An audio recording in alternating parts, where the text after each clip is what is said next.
کے مالکوں کا تذکرہ ایسا نہیں کہ تاریخ کی کتابوں میں درج نہ کیا جائے۔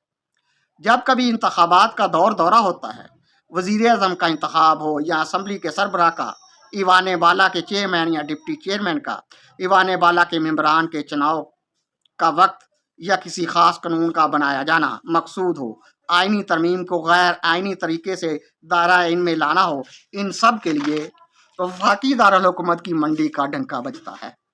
یہ ہے حسان منڈی، جسے میلہ اسپاں یا منڈی، اسپاں سے مراد سانپ نہیں گھوڑے، جسے میلہ اسپاں یا منڈی اسپاں اور آسان الفاظ میں گھوڑا منڈی کہا جا سکتا ہے۔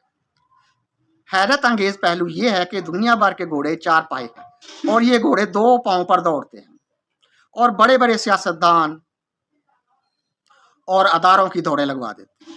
ان کا چارہ 5 اسٹار ہوٹلز میں دستیاب ہوتا ہے، جس کا بل لاکھوں کروڑوں روپے میں ادا کیا جاتا ہے۔ یہی ان کی چرنی ہے اور یہی ان کا تھان ہے۔ لین دین بھی عجیب ہوتا ہے۔